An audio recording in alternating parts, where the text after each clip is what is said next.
warahmatullahi wabarakatuh. Perkenalkan, nama saya Hawa Suhaya dengan NIM 23030606, kelas PTNB, Prodi Peternakan, Fakultas Pertanian, Universitas Sumatera Utara. Dosen pengampu Ibu Tati Pidianasari, SPT MP. Baiklah, di sini saya akan menjelaskan transfus digestivus yang terdiri dari cavum oris atau disebut dengan rongga mulut, yang berfungsi sebagai masuknya makanan dan di mana tempat pertama kali sistem pencernaan dimulai dalam rongga mulut terdapat gigi, lingui atau lidah yang berfungsi untuk membawa atau mengambil makanan untuk dapat dicampurkan pada saliva agar dirinya lalu ditelan. Saliva atau kelenjar ludah berfungsi sebagai buffer pengaruh asam pada pakan ternak ruminansia yang telah dikonsumsi setelah masuk ke rumen. Yang kedua itu faring atau pangkal dari tenggorokan.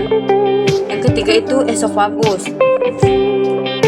Esofagus ini lanjutan dari faring masuknya rongga, thorax, dan menembus diafragma melalui hiatus esofagus dan bermuara pada ventriculus di dalam rongga abdomen. Yang keempat itu ventriculus yang terdiri dari 4 bagian. Yang pertama itu ada rumen, reticulum, omasum, dan abomasum. Abomasum ini disebut lambung sejati. Ketiga lambung rumen, reticulum, dan omasum dikatakan lambung depan. Yang kelima itu ada intestinum tenun atau disebut dengan dinding licin yang terdiri dari 3 bagian. Yang ada duodenum berbentuk melingkar seperti huruf U, jejunum lanjutan dari duodenum,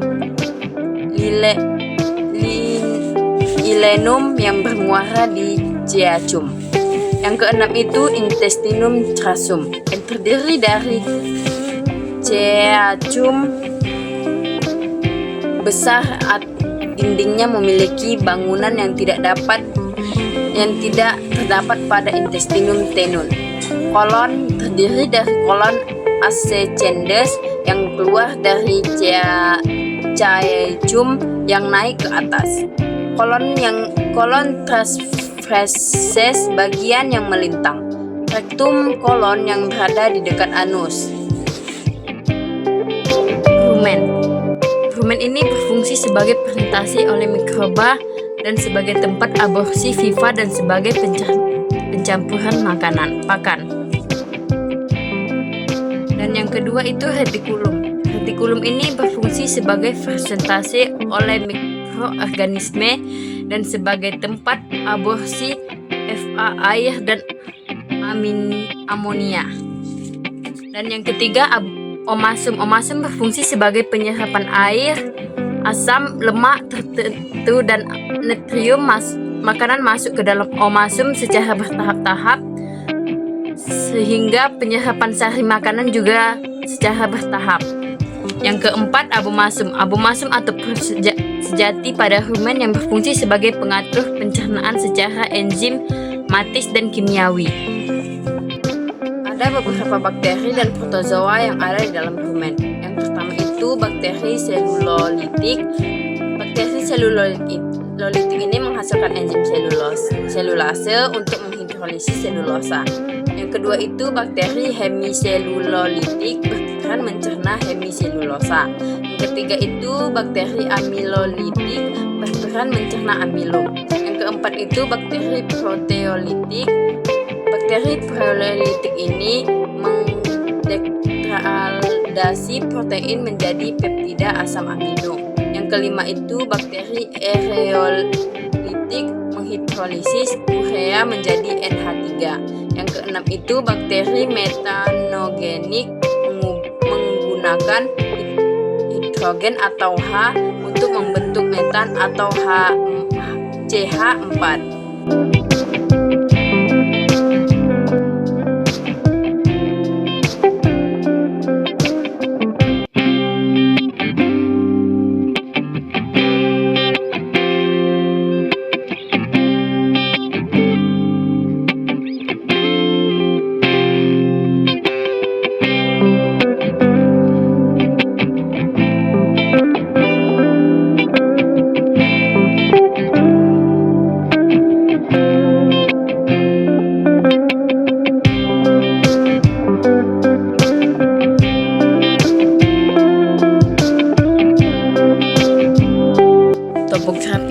dalam kelinci itu, yang pertama ada hepa, warnanya merah tua, terdiri dari beberapa lobi.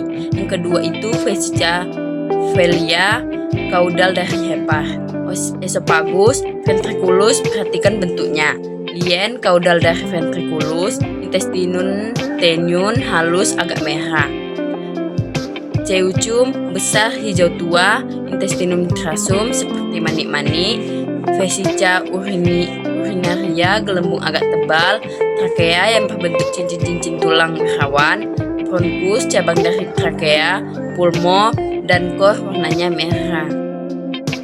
Organ-organ pada sistem nervosum pada mamalia terdiri dari atas hemisfer cerebri, visualogitudinalis cerebri, lekukan yang memisahkan kedua hemisfer cerebri, kiri lengkungan pada permukaan cerebrum, sulci lengkungan pada permukaan cerebrum, medulla oblongata. Organ pencernaan tambahan memiliki hubungan dengan saluran pencernaan, yaitu dengan adanya suatu duktus atau saluran yang berfungsi sebagai saluran untuk mengekseritas material dari organ tambahan ke saluran pencernaan yang berguna untuk kelancaran proses pencernaan pakan. Pada kelinci ada 4 organ pencernaan tambahan, yaitu yang pertama glandula salivari atau kelenjar ludah yang bermuara dalam rongga mulut. Glandula parotis sepasang terletak di belakang mandibula atau di bawah telinga. Glandula sublingualis di bawah lingue. Glandula infraorbilatis, kelenjar saliva membasahi pakan untuk memudahkan penelanan. Saliva pada ternak monogastrik biasanya lebih asam daripada saliva ternak ruminansia.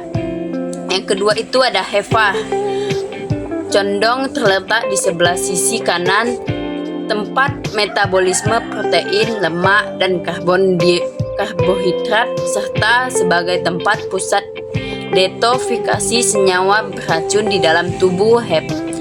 Hepa juga menghasilkan cairan empedu yang dialirkan melalui ductus hepaticus vesica velea. Yang keempat itu ada pankreas, terdapat di antara duodenum, pons astages dan pons denunsdens, menghasilkan 2 macam getah. Yang pertama itu enzim, disalurkan melalui ductus pancreatius ke duodenum. Yang kedua itu hormon, disalurkan langsung ke dalam darah atau tolak melalui salur keluar. Baiklah, di sini saya akan menjelaskan tentang peredaran darah pada kelinci. Yang pertama itu darah akan menuju paru-paru melalui arteri pulmo. Kemudian di dalam paru-paru ini terjadi pertukaran antara darah yang mengandung oksigen dengan darah yang mengandung karbon dioksida. Selanjutnya, darah yang mengandung oksigen akan kembali ke jantung melalui vena pulmonalis, melalui darah ke bilik kiri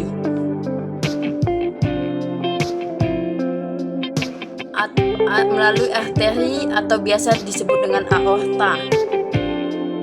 Lalu terjadi pertukaran darah yang mengandung oksigen dan karbon dioksida. Setelah itu darah yang mengandung karbon dioksida akan kembali ke jantung melalui vena serambi kanan.